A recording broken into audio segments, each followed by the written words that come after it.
Obrigado, pastor Cleiton. Muito boa noite a todos.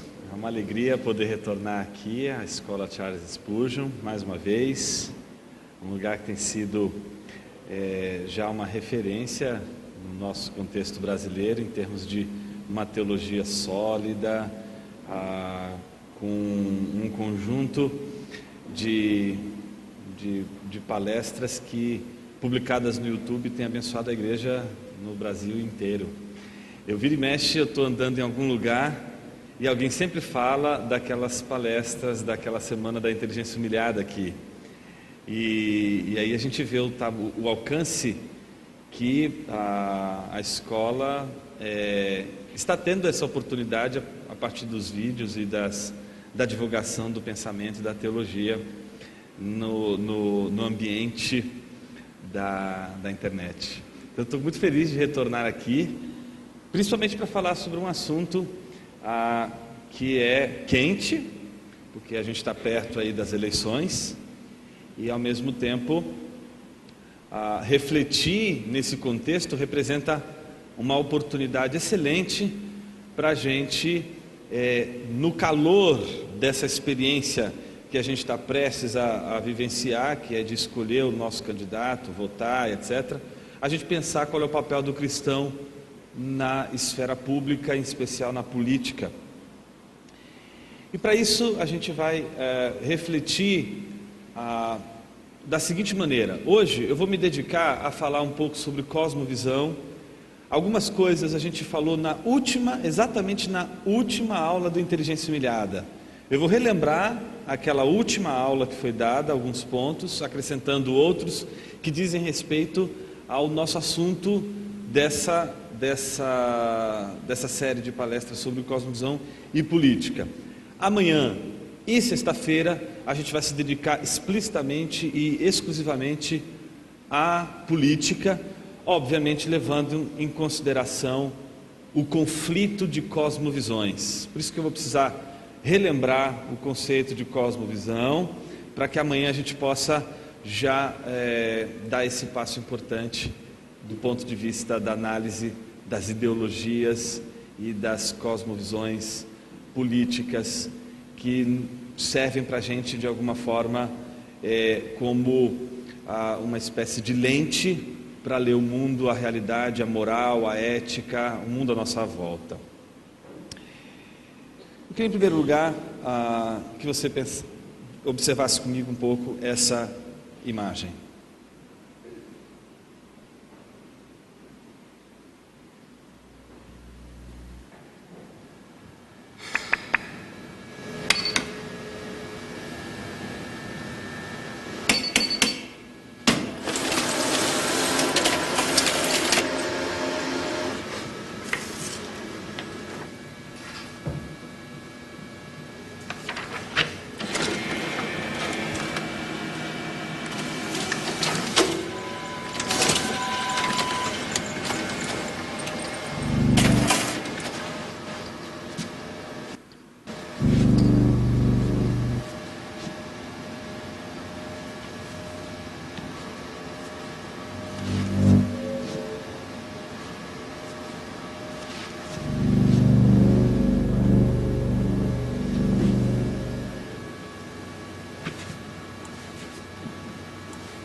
Incrível, não?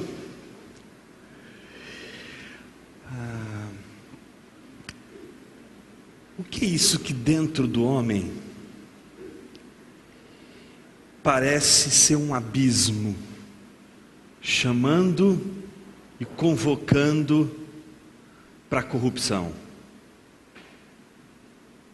O que é isso que dentro de todos os seres humanos parece como um imã nos atraindo para a corrupção? Qual é a nossa natureza?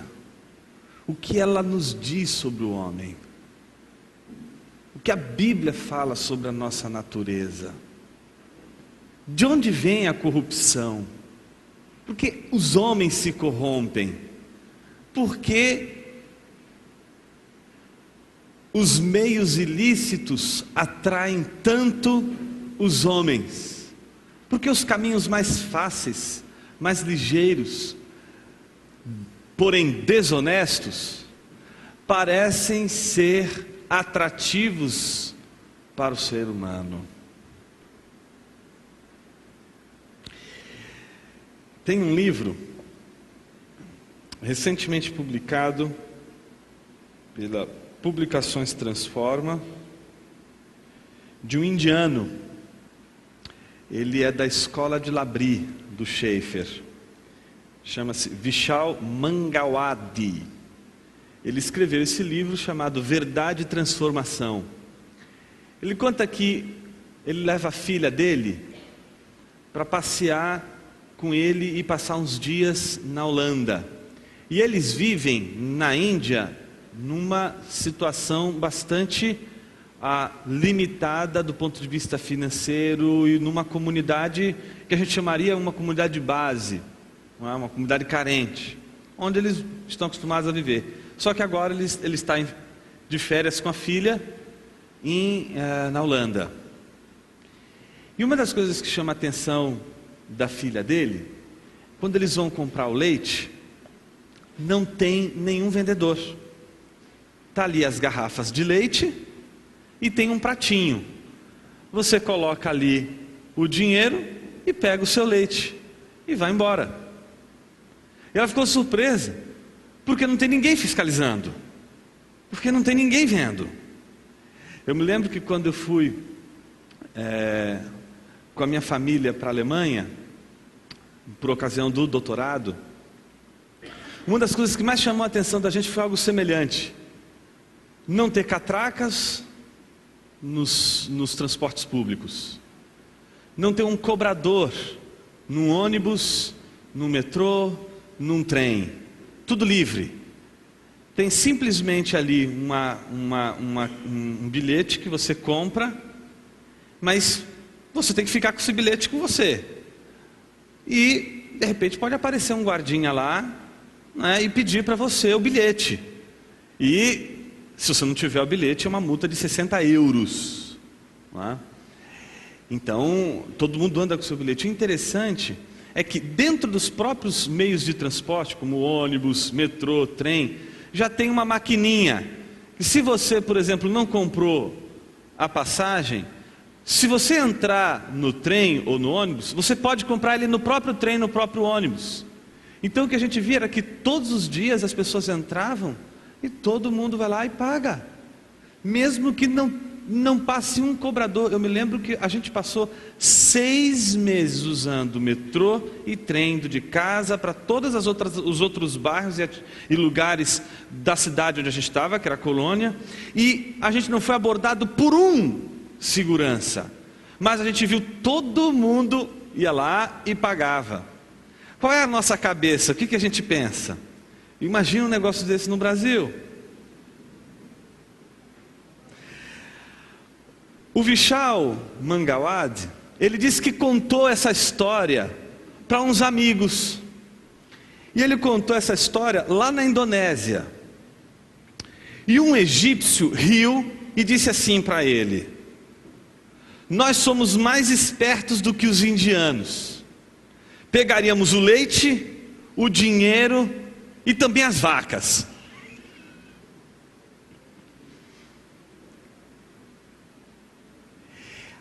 ele percebe que quando o egípcio falou aquilo, ele parece que estava ouvindo o indiano, o vizinho dele.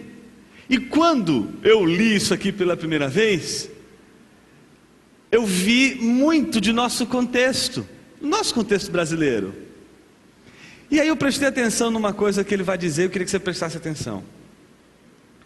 Ele começou a pensar sobre isso, ele disse assim: o que aconteceria se os consumidores são desonestos? Porque o fornecedor seria honesto. Imaginem que um fornecedor que está lá, coloca o leite, coloca o pratinho para você depositar o dinheiro pelo leite, etc. Ele é honesto, mas imagine se fosse desonesto os consumidores. Se, como egípcio, nesse sistema pegasse moeda, pegasse o leite, não deixasse nada lá. O fornecedor provavelmente acrescentaria água ao leite para aumentar o volume, porque ele ia ver leite saindo o tempo todo, ele não ia aguentar, já ia ter que botar alguma coisa para ganhar dinheiro, ia botar água no leite. A gente parece que viveu uma coisa dessa aí por esses dias, né? Colocaram álcool no leite, né? Bom, ele provavelmente acrescentaria água ao leite para aumentar o volume. Sendo um ativista, eu protestaria que o leite foi adulterado, que o governo teria de contratar fiscalizadores do leite. Mas a pergunta é: quem teria que pagar por esses fiscalizadores? Eu mesmo. Eu ia ter que pagar um imposto para alguém fiscalizar esse leite que foi adulterado, porque alguém um dia resolveu dar uma de esperto, de desonesto, e simplesmente nesse sistema holandês, simplesmente pegar o leite e o dinheiro. Ou seja, uma corrupção, um ato desonesto gerou um ato desonesto que voltou para o que foi desonesto como um imposto muito alto. Se o consumidor e os fornecedores são desonestos, por que é que os inspetores seriam honestos? Os fiscalizadores, por exemplo, eles seriam subornados pelos fornecedores. E aí nisso, o que garantiria que um fornecedor não poderia subornar um desses fiscalizadores, para que eles pudessem ganhar mais dinheiro com relação a isso? Se não recebessem suborno, eles usariam uma lei ou outra para se certificar de que a venda ficaria atrasada o suficiente para fazer coalhar o leite não refrigerado. Quem pagaria pelo suborno? Inicialmente o fornecedor, mas eventualmente o consumidor também. Até então, ele diz, eu teria pago o leite, a vendedora, porque o cara, a partir do momento em que estão pegando o dinheiro e o leite, ele vai contratar alguém para fiscalizar aquilo ali. E ele vai contratar alguém para fiscalizar, e isso vai significar um aumento no produto, porque ele não vai querer sair perdendo nessa história. Então eu teria pago o leite, o vendedor, a água, o fiscalizador, o suborno, e não teria dinheiro suficiente para comprar o leite para adicionar no café para os meus filhos. Consequentemente, eles não seriam tão saudáveis como são, por exemplo, as crianças holandesas. Depois de pagar por todas essas coisas, a chance de sobrar algum dinheiro para levar os meus filhos ao cinema sábado à noite e comprar sorvete para eles se resumiria a zero. Ou seja, o alto preço do pecado impede que sobre dinheiro para o sorvete. Minha cultura de desconfiança e desonestidade rouba-me o dinheiro que poderia ser usado para proporcionar uma vida melhor para os meus filhos, um emprego produtivo para os meus vizinhos. A visita àquela fazenda me ajudou a entender por que um pequeno país como a Holanda é capaz de doar dinheiro a uma nação muito maior como a Índia. Também me ajudou a entender o que meu colega semi-analfabeto, estava me explicando quando ele estava dizendo que o sistema dentro do contexto holandês era um sistema de confiança e não desconfiança, e que isso era produto de uma cosmovisão cristã e reformada, porque tinha dado a não só os cristãos, mas a todos os holandeses um senso de que a desonestidade ela é prejudicial, a corrupção ela é prejudicial para todo mundo. Portanto, esse olhar mais positivo em relação ao outro, que é um olhar de confiança, porque se parte do pressuposto que o outro não vai ser desonesto com você, de que o outro não vai te furtar, de que o outro não vai querer dar um jeitinho para ser mais esperto que você, de que o outro não está com segundas intenções porque ele está querendo ganhar um dinheiro fácil em cima de você, porque você tem que ficar esperto.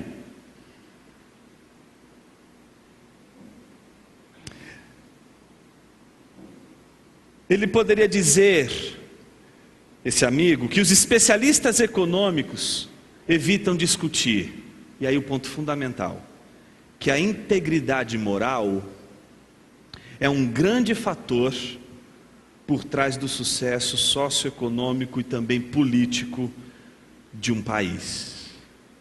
E ele conclui com a pergunta: mas de onde vem essa moral? Porque a minha sociedade, ele está se referindo à Índia, e aqui a gente pode facilmente pensar também no nosso contexto brasileiro e até mesmo no contexto latino-americano, porque em nosso contexto, o nosso contexto não é igualmente confiável. Eu perdi as contas de quantas vezes eu comprava, por exemplo, um livro na Alemanha pela internet, e o livro chegava antes de eu pagar.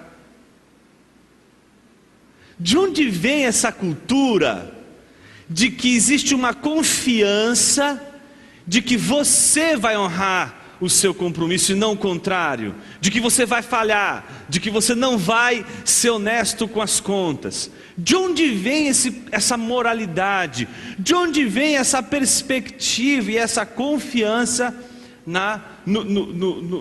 de que uma pessoa vai honrar seus compromissos?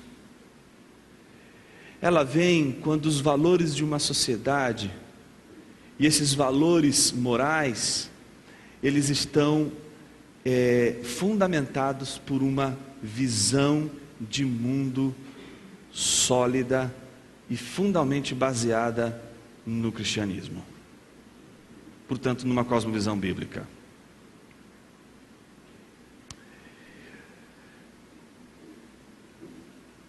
Quando a gente fala de visão de mundo, ou de cosmovisão, cosmo, mundo, visão. Visão de mundo, uma perspectiva de mundo. Primeira coisa que tem que estar em nossa mente é que a gente não está tratando de uma coisa que a gente pode observar e que a gente pode provar a sua existência.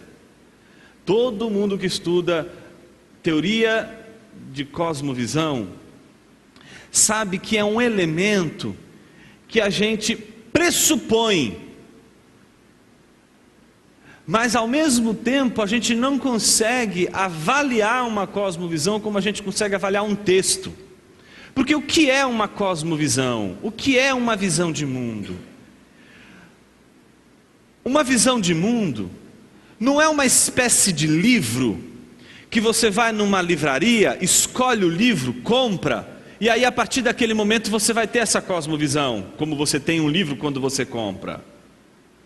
Uma cosmovisão não é uma espécie de pendrive com conteúdos que espetam em você, e aí você faz o download e aí pronto, você tem uma cosmovisão. Uma cosmovisão não é uma coisa que você da noite para o dia adquire. Uma cosmovisão não se adquire com a leitura de um livro. Uma cosmovisão não se adquire de uma forma instantânea. Por exemplo, o sujeito, ele tem uma experiência com o Evangelho, e essa experiência com o Evangelho é solidificada pelo testemunho interno do Espírito Santo.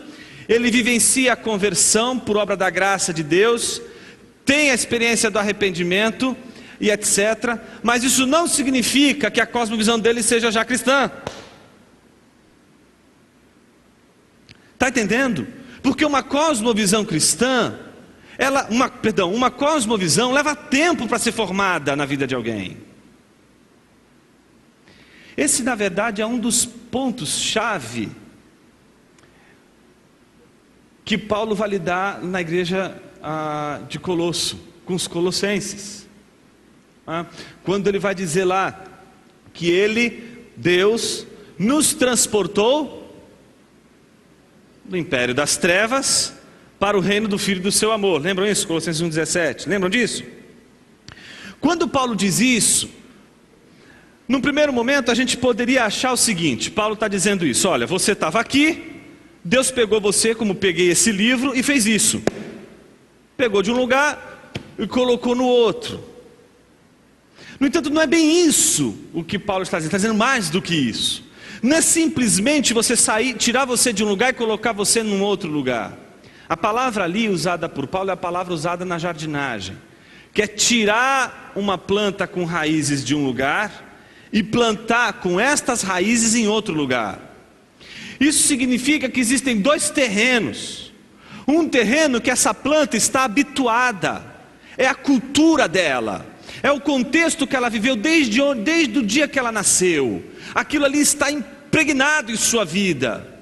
Só que agora ela saiu desse ambiente e foi para outro, e ela vai ser plantada com raízes no novo terreno. Só que esse novo terreno, ela não adapta da noite para o dia. As raízes vão se adaptar com o tempo, e é com o tempo que essa raiz vai se edificar nesse novo terreno. Paulo primeiro diz isso para os colossenses, porque os colossenses tinham uma dificuldade incrível.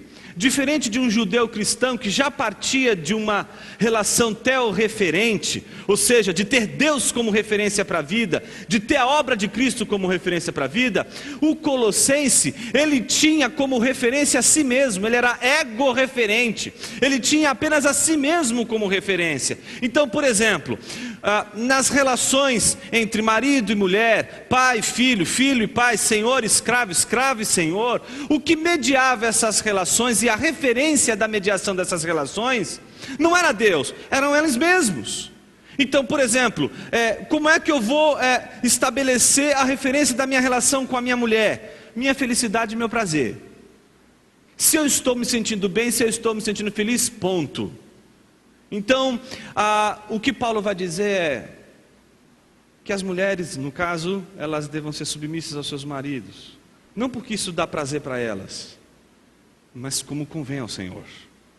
Escravos, façam o que vocês estão fazendo direito, de forma direita e correta, porque quando vocês fazem para o seu Senhor, na verdade vocês fazem para Deus. Senhores, não tratem com injustiça os seus servos. Não se esqueçam que vocês têm um Senhor acima de vocês. Por isso que o grande tema da carta aos Colossenses é a supremacia de Cristo, para mostrar que no momento em que você vivencia a conversão, você entra num reino onde a política vai ser outra, onde a cultura vai ser outra, onde o universo vai ser outro, e sobretudo, a tua visão de mundo vai ter que mudar.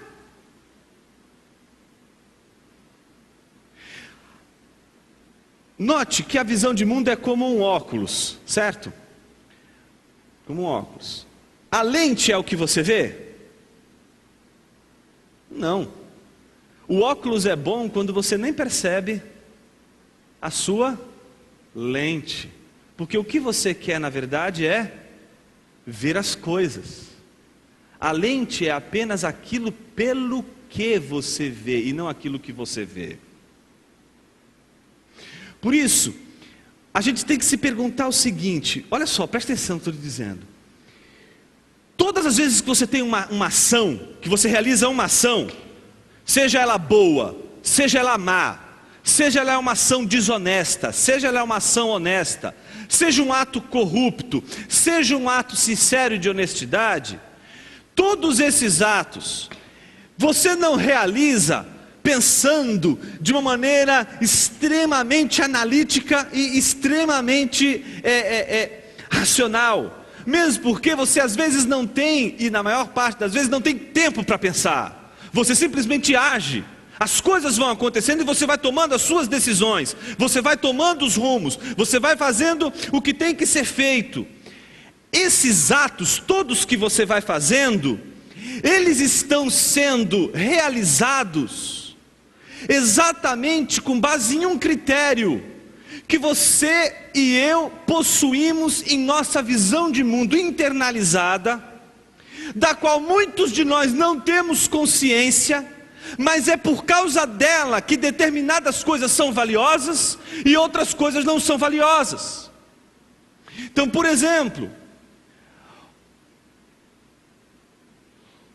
uma bobeirinha, uma mentirinha, que você chega ali e diz assim: ah não, isso aí é situacional, essa mentira é possível, ela é para um bem comum, ela em si não é tão má assim. Para você abordar uma ética, que essa seria a ética chamada situacionista, né? Que é a ética, por exemplo, defendida por Dietrich Bonhoeffer, não é? Quando ele junto com seus amigos lá planeja a morte do Hitler, né? Não consegue e por isso ele vai preso. Eu lembro de uma discussão que estava rolando, não sei se era no Facebook, não sei se foi entre e-mails, e aí uma das pessoas, dos interlocutores, disse assim: ai, como pode um pastor desejar a morte de um ser humano? Que pecado que esse pastor cometeu. O outro respondeu assim, outro pastor respondeu assim: o pecado foi ele não ter conseguido. Mas enfim, deixando de lado tudo isso, é uma ética que vai entender o seguinte: olha, é um pecado planejar a morte de alguém, mas pensando num bem maior, vale a pena fazer isso. Eu não estou dizendo se isso é certo ou errado. O que eu estou dizendo para você é que para você achar que isso é correto, para você achar que este é o melhor caminho, a tua cosmovisão está valorizando isso. Existe um fundamento interno, oculto às vezes, inconsciente às vezes, e às vezes até mesmo inconsistente, e que faz com que eu e você valorizemos algumas coisas. Por exemplo, o jeitinho brasileiro. É uma coisa tão interessante, porque o jeitinho brasileiro é uma coisa tênue. Ao mesmo tempo que pode ser uma virtude, é justamente a razão de todo o nosso problema cultural. Você pega, por exemplo, um culto alemão, não é? E aí vamos pensar num culto alemão demasiadamente pentecostal. Você escuta a mosca voando, não é? Eu estou falando de um culto pentecostal na Alemanha. Eles têm todo o programinha do culto. Se faltou alguém, fica todo mundo travado. Um olha para a cara do outro, acabou o culto. E agora todo mundo desesperado, o que a gente vai fazer? Ninguém sabe o que vai fazer, trava. O brasileiro já inventa uma coisa ali, já bota uma coisa acolá, resolve o caos. Ninguém vai perceber. A gente tem uma capacidade de improvisar, de criar no caos que é incrível. Então, o imprevisto é uma coisa que o brasileiro tira de letra. O brasileiro sabe resolver as coisas no imprevisto de uma maneira incrível. O problema é que ele só sabe resolver no imprevisto. O problema é que a vida inteira do brasileiro é um imprevisto. A nossa vida é assim. O nosso problema é que a gente tem um outro lado, em que o jeitinho brasileiro não é uma virtude. O jeitinho brasileiro é uma inclinação nossa para a corrupção. De onde vem isso? Não estou dizendo, veja, não estou dizendo, não tem esse negócio não, viu? Me converti, sou cristão agora, o jeitinho brasileiro não me pega. Filho, você é brasileiro, já era. Você vai ter que lidar com esse negócio aí. Você vai ter que lidar com isso que está dentro do seu coração. A melhor maneira de você lidar com a corrupção do seu coração é, em primeiro lugar, você saber que o seu coração é corrupto. Você saber que você não está imune à corrupção, para que você possa se defender contra ela. Quando você escuta alguém dizer assim, olha, não, porque eu sou uma pessoa muito correta, muito honesta, muito boa. Bom, se você já leu Romanos, você já sabe que você está diante de um mentiroso. Tá certo? Então a gente tem que ser honesto, em primeiro lugar, com a nossa cosmovisão, entender que existem estruturas de pecaminosidade em nossa cosmovisão, e que a cosmovisão é uma coisa que diz respeito muito mais aos apetites e às inclinações do nosso coração do que uma atitude meramente cerebral. Tá certo? Mas aí vem a pergunta, Jonas, como que eu posso identificar uma cosmovisão? O que é uma cosmovisão? A gente poderia começar dizendo que uma cosmovisão é um conjunto de crenças, mas não é um conjunto de crenças que a gente fica analisando o tempo todo. É um conjunto de crenças, preste atenção, implícitas em nossa maneira de ver o mundo, em nossa descrição do mundo.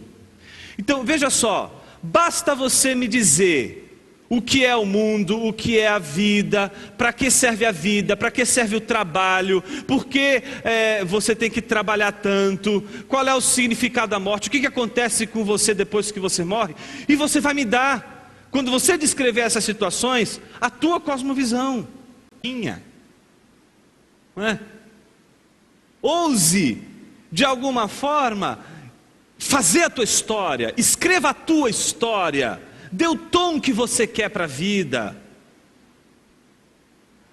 Ou seja, essa cosmovisão, essa maneira de ver o mundo, é uma maneira que mostra justamente uma perspectiva bastante relativista em relação à vida, relativista com relação às escolhas, com relação ao mundo à nossa volta, não é?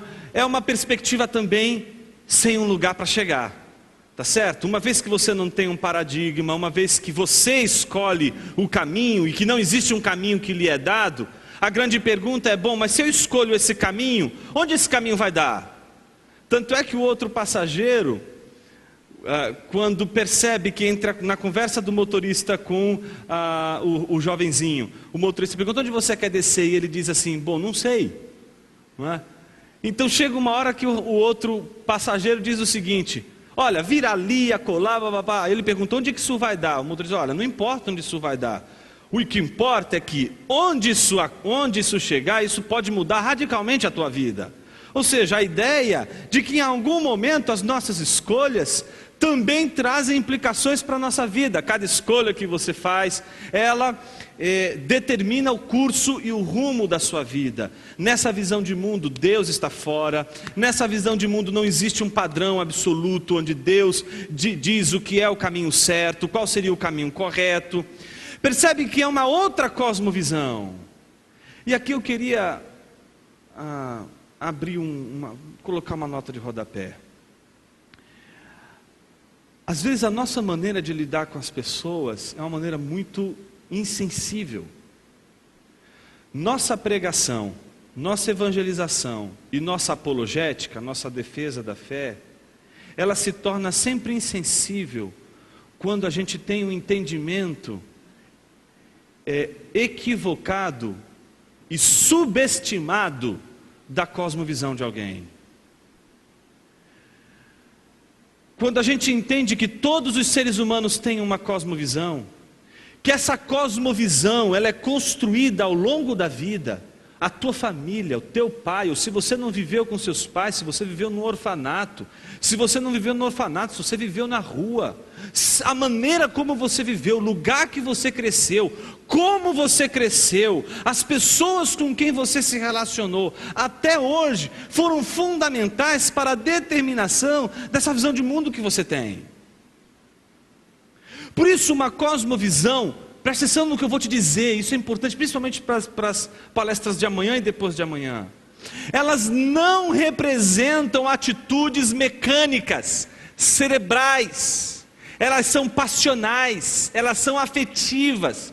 Porque uma cosmovisão é sempre um comprometimento do coração, é uma inclinação do coração, é o coração que se dirige a uma espécie de resposta última para as questões do mundo. Mesmo quando uma pessoa ela resolve dizer qual é o sentido da vida, quando você pergunta para alguém, me diz qual é o sentido da vida para você, essa pessoa, quando disser o sentido, ela vai dizer isso com uma visão de mundo que os valores que ela cresceu, que são vistos como positivos e outros negativos, e o conjunto desses valores vão determinar o sentido de sua vida. Porque todos os seres humanos, de alguma forma, precisam encontrar um sentido para viver. É como o Diógenes o Cão dizia: ou a gente encontra o sentido para viver, ou uma corda para nos enforcar. Porque não tem como a gente manter a nossa existência no mundo sem uma razão para viver.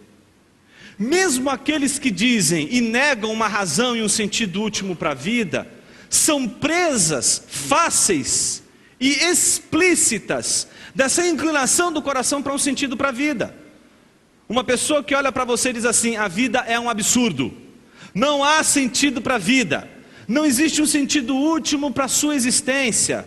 A pergunta que você tem que falar para ela é a seguinte: já que não existe nenhum sentido, ele faça uma pergunta: isso que você falou faz algum sentido? Se nada faz sentido, tampouco vai fazer sentido acreditar que o mundo não faz sentido. É serrar o galho que você está sentado. Ou seja, aquele que diz que o mundo não faz o menor sentido, no fundo, encontrou o sentido da vida exatamente nisso. Porque ele precisa de uma razão, e para ele essa razão é suficiente. É infeliz, eu concordo. É desesperador, eu concordo. Ela é angustiosa, eu concordo. Mas ela representa e testemunha que nenhuma pessoa vive sem cosmovisão e, portanto, sem uma razão para viver, que é sempre ligada a um apelo emocional e afetivo. Eu disse para vocês que a gente tem uma certa insensibilidade para a evangelização, para a pregação e para a apologética quando a gente subestima a cosmovisão. Quando a gente subestima que a cosmovisão ela é uma inclinação do coração. E a gente pode simplesmente, ao desconsiderar o apelo emocional e extremamente interior de uma cosmovisão, e nessa desconsideração simplesmente atropelar pessoas. E enquanto a gente não tem essa capacidade de ouvir o que as pessoas, como as pessoas encaram a vida, como elas entendem o mundo, a gente não vai conseguir eliminar tudo aquilo que não é o Evangelho. Presta atenção, a única coisa pela qual uma pessoa tem que ser confrontada é o Evangelho. Que na tua pregação, na defesa da fé e na evangelização, as pessoas deixem de seguir o Evangelho apenas por causa do Evangelho e por nada mais. A única coisa que deve impedir ser pedra de tropeço para alguém é o Evangelho. Tudo aquilo que não for do Evangelho tem que ser tirado. Por isso que C.S. Lewis vai dizer que não é porque você é cristão que todas as outras religiões e todas as outras visões de mundo estão erradas em tudo aquilo que elas dizem. Não é porque você é cristão que, por exemplo, um espírita não possa dizer uma verdade, um católico não possa, um ateu não possa dizer uma verdade. 2 mais 2 é igual a 4 na boca de um ateu e na boca de um cristão. O problema é que a gente nunca vai poder dizer que todas as afirmações do ateísmo, todas as afirmações do espiritismo, todas as afirmações do hinduísmo são correspondentes e são compatíveis com as crenças cristãs.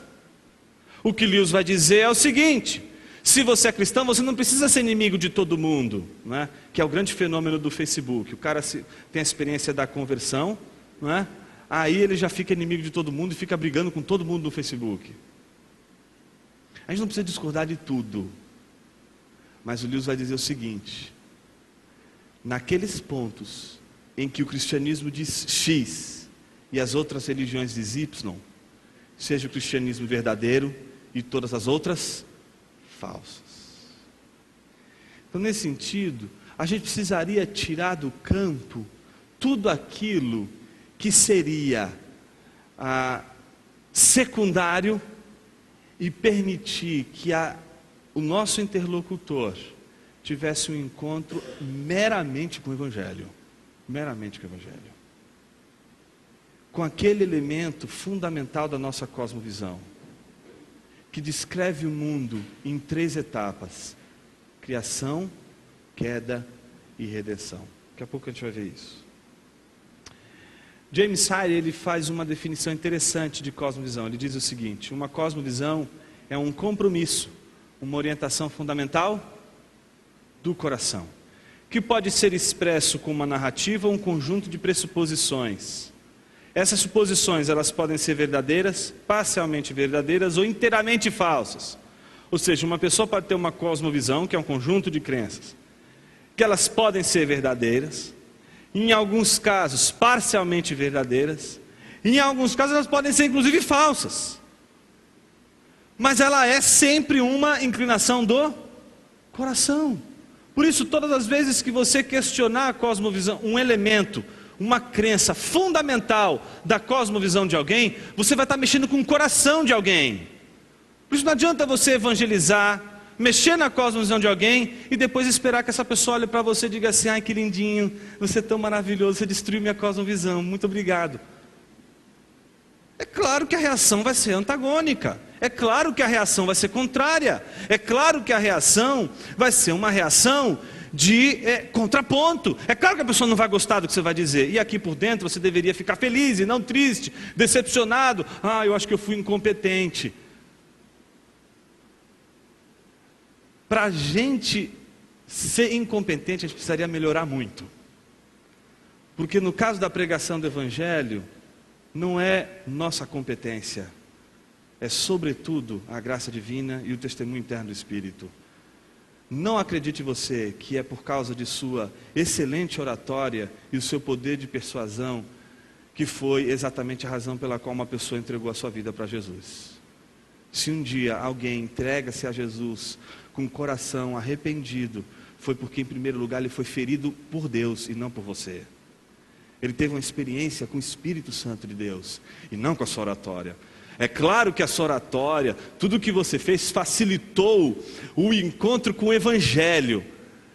É isso que a gente faz. Agora, dali para frente, não é mais responsabilidade sua. Então, se você prega o Evangelho e alguém se sente ofendido, você não tem que ficar tristinho. Não é isso, não é essa tua... Aliás, pelo contrário, a nossa expectativa é de que sempre que a gente pregar o Evangelho, ele vai ser dado num impasse, num confronto com cosmovisões contrárias. Lutero dizia que todas as vezes que o Evangelho for pregado em sua pureza, ele engendraria confronto, conflito. Muitas dessas crenças nós sustentamos, conscientes ou inconscientemente. Não é? Esse jeitinho brasileiro, você pode ter consciência dele, você pode não ter consciência dele. Minha oração é para que a gente cada vez mais tenha consciência dele, porque essa é a estrutura de pecaminosidade de nossa cultura. É isso que precisa ser tratado, é isso que a gente precisa da graça de Deus para trabalhar em nosso caráter, em nossa vida, no nosso dia a dia. E exatamente essas crenças a qual sustentamos, conscientes ou inconsciente, são elas que nos oferecem a constituição básica da realidade do mundo à nossa volta e que provê a base fundamental da visão de mundo pela qual nós nos movemos, agimos, realizamos os atos no mundo.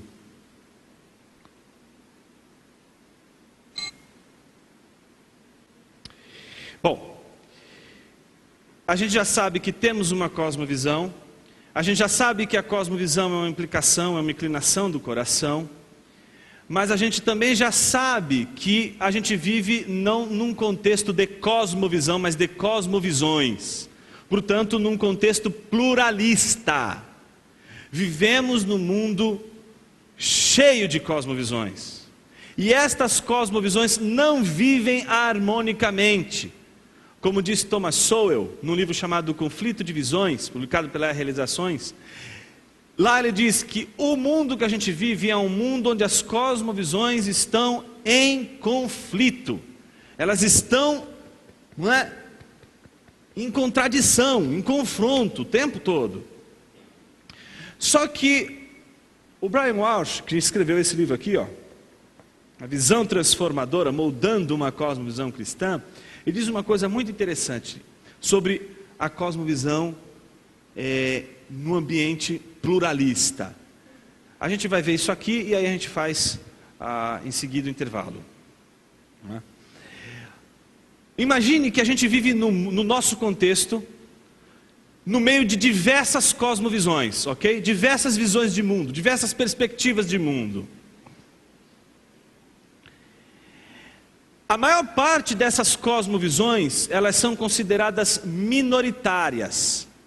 Não porque sejam de poucas pessoas, mas porque elas estão debaixo de um ordenamento, de uma cosmovisão que é majoritária.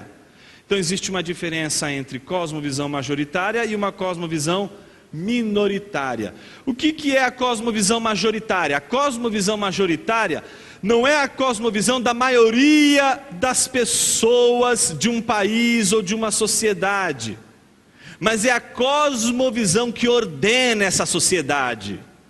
Por exemplo, no Brasil a gente enfrenta isso. A maior parte dos brasileiros são conservadores, mas a pergunta é: será que a cosmovisão que determina as leis e os planos de lei, de trabalho e agenda do nosso país, ela é uma agenda conservadora? A grande pergunta é: esta agenda determinada por essa cosmovisão majoritária é a maioria? Não. Porque a cosmovisão majoritária não é necessariamente a composição da maioria da população, mas a composição daqueles que com uma determinada cosmovisão dominam e governam uma comunidade. Em outras palavras, como diz Thomas Sowell, nós vivemos num mundo onde existe uma batalha pela mente de cada uma das pessoas. É uma batalha pela mente das pessoas. E uma cosmovisão majoritária, ela visa exatamente a ordem numa sociedade pluralista.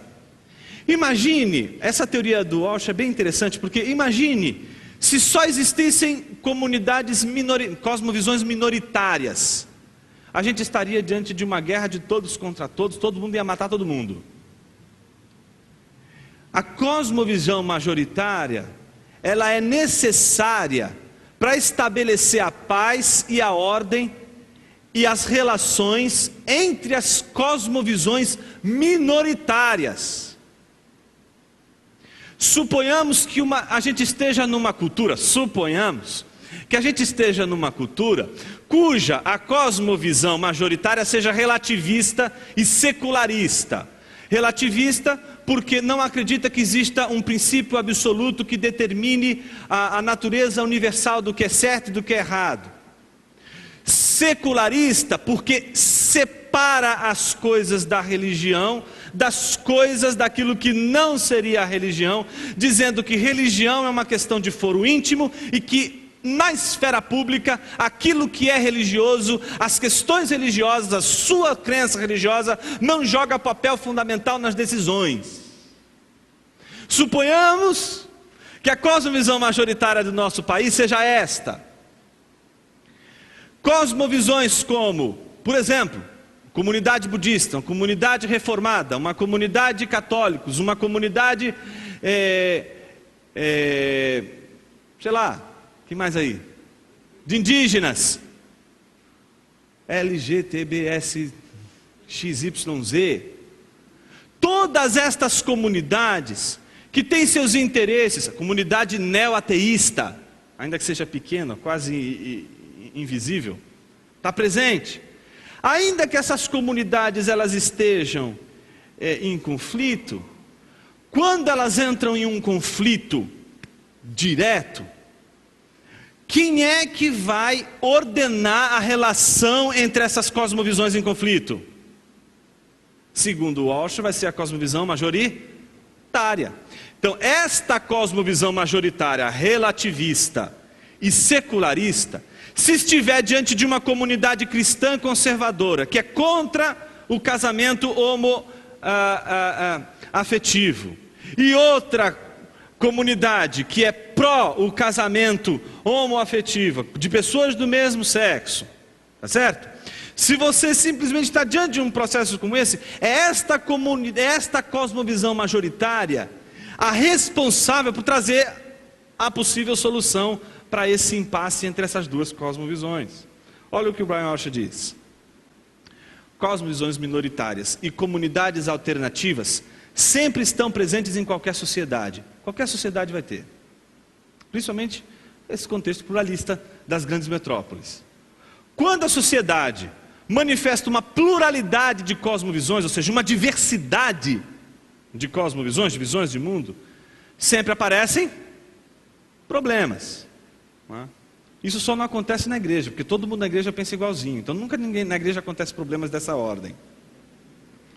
Se não existe, olha só, uma visão dominante, aquela sociedade se torna uma casa dividida contra si mesma e inevitavelmente experimentará uma desintegração cultural.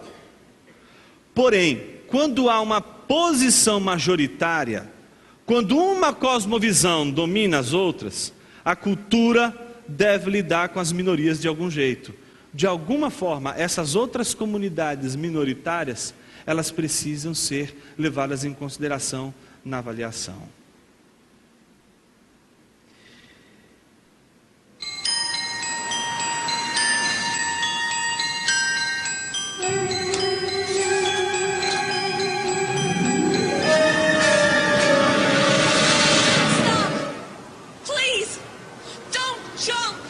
Why the hell not? There's so much to live for. Yeah? Like what? Are you religious or an atheist? Religious. Me too. Are you Christian or Buddhist? Christian. Me too. Are you Catholic or Protestant? Protestant. Me too. Are you Episcopalian or Baptist? I'm Baptist. Hallelujah, me too. Are you Baptist Church of God or Baptist Church of the Lord? Baptist Church of God. Me too. Are you Original Baptist Church of God or you Reformed Baptist Church of God? Reformed Baptist Church of God. Me too. Are you Reformed Baptist Church of God Reformation of 1879 or Reformed Baptist Church of God Reformation of 1915? Reformed Baptist Church of God Reformation 1915. Die, you heretic scum!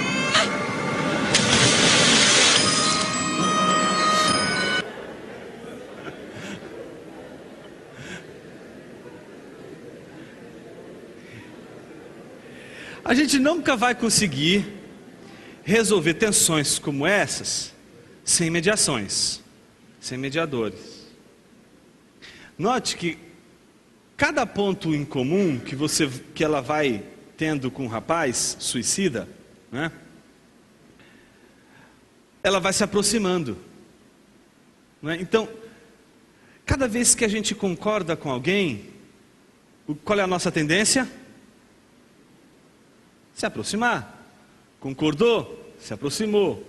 E aí, parece que quanto mais a gente vai estreitando, até encontrar uma diferença, essa diferença parece ser suficiente para distanciar ambas as partes. Isso acontece porque a gente não entendeu ainda o conceito de tolerância.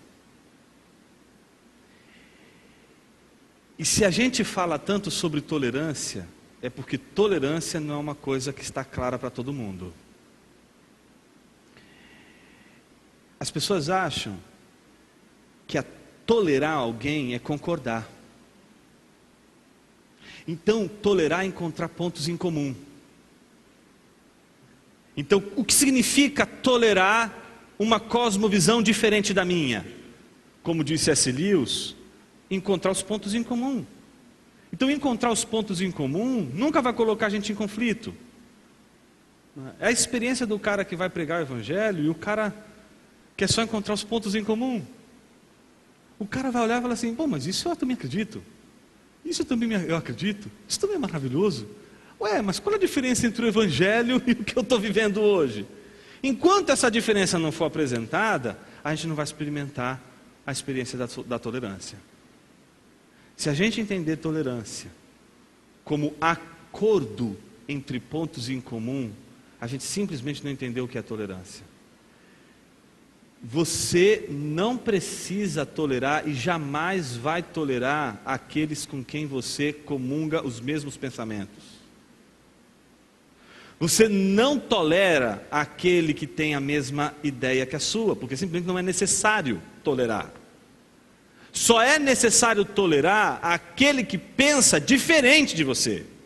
Portanto, a tolerância, ela precisa ser afirmada na contradição. Você precisa explicitar que você pensa diferente.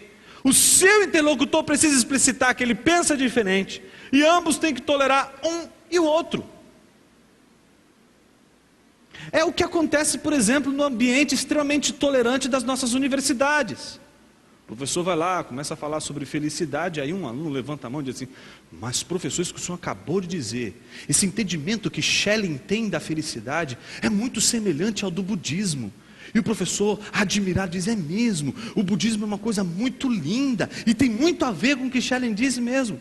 Aí chega um rapaz assim: ah, professor, mas olha, você sabia que lá em Agostinho, aquele bispo da igreja em Hipona, ele também diz algo muito semelhante sobre a felicidade.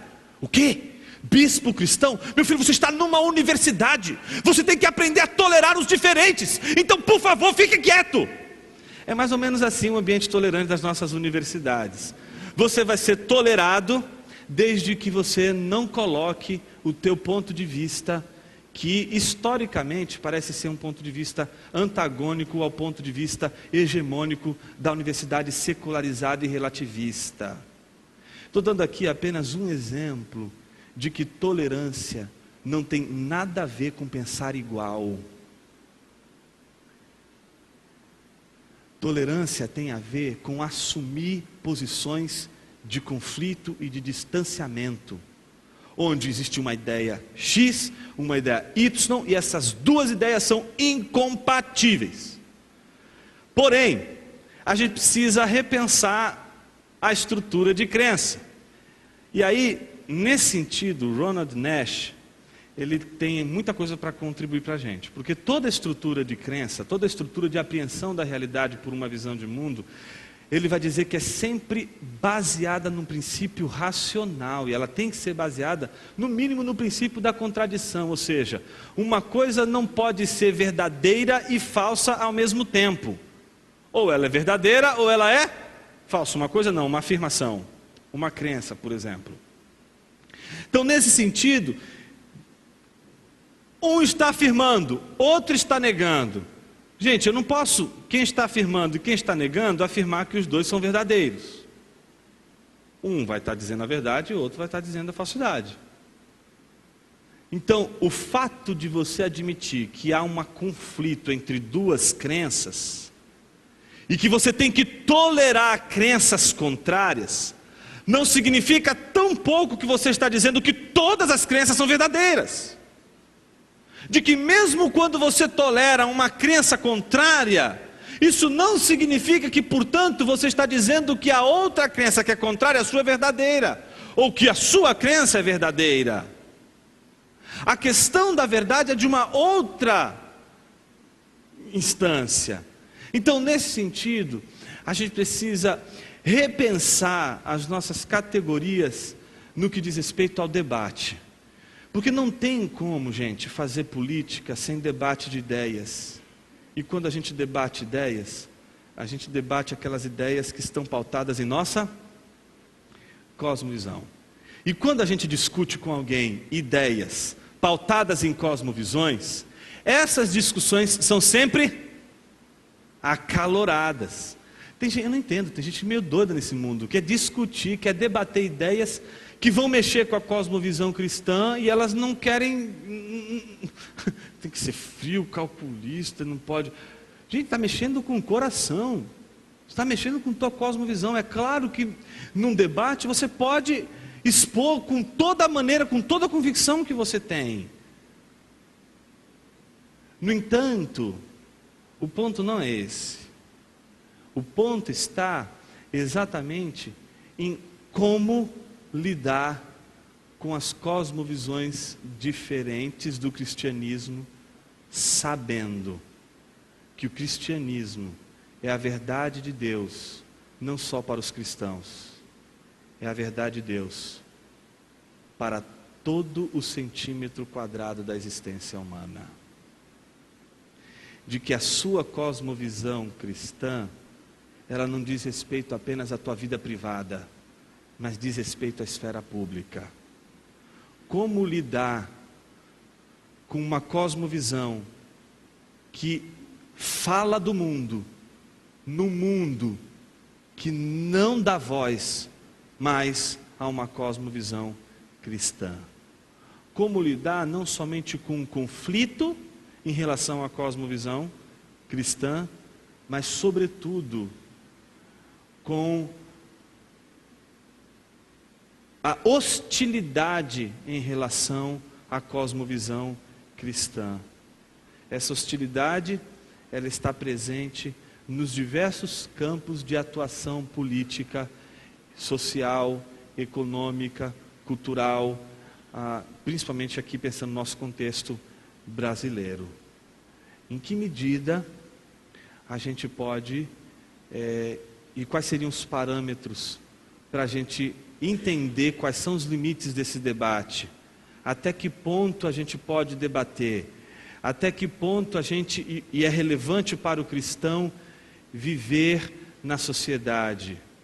Até que ponto viver numa sociedade politizada? Até que ponto o cristão deve se envolver com política? Política é uma coisa difícil de falar, né? Porque sempre a gente tem opiniões, discussões. É como discutir time de futebol, né? É aquela discussão que não tem como acabar bem quando você começa a contar os títulos, ou ver o time que está lá na lanterna, né? Numa situação bastante rubro-negra, né? Não é complicada a situação. Não tem como não mexer com o calor daqui de dentro. Política parece a mesma coisa. É que nem você falar da sua mãe, é que nem falar do papai, é que nem falar da família. Mexe com o coração, mexe com cosmovisão. Por isso não dá para a gente entrar no debate sem antes entender que não haverá debate sem confronto. E a pergunta é: estamos preparados para assimilar golpes? Estamos preparados para sermos como ovelha no meio de lobos, e ovelha no meio de lobo vai apanhar, vai receber o golpe? Estamos preparados para ser questionados com relação aos princípios da nossa fé e a razão da nossa esperança? Depois do intervalo a gente retoma.